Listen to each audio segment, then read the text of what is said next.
questions. The Warsaw Pact no longer is a target-rich environment from the standpoint of our PSYOP.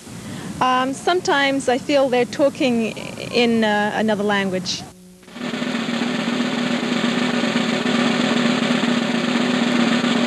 In the Pentagon, for example, it wasn't a common, ordinary steel nut that cost about 16 cents.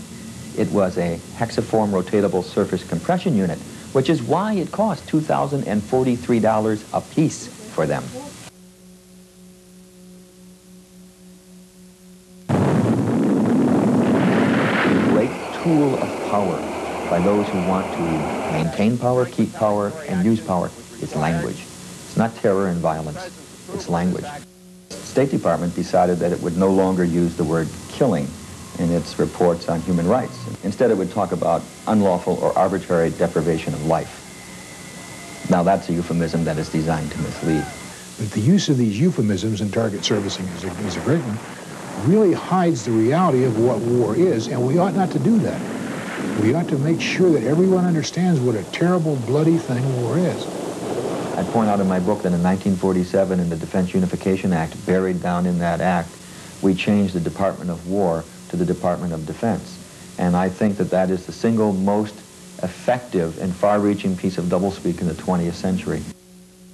One of them referring in one of the documents of the Pentagon to bullets as being kinetic energy penetrators.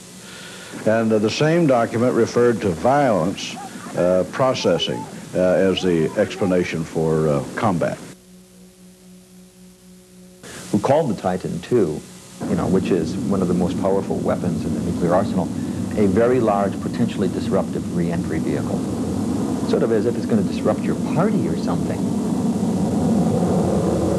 We talk about surgical strikes. We talk about soft versus hard targets.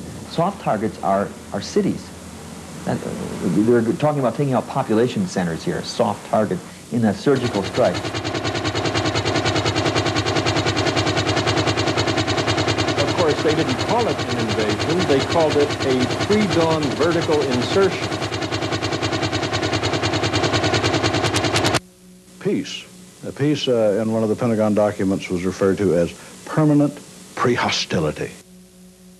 When we think of national security, our national security strategy, our national security policy, national security and military interests of the country. It is an interesting phrase because it has no definition.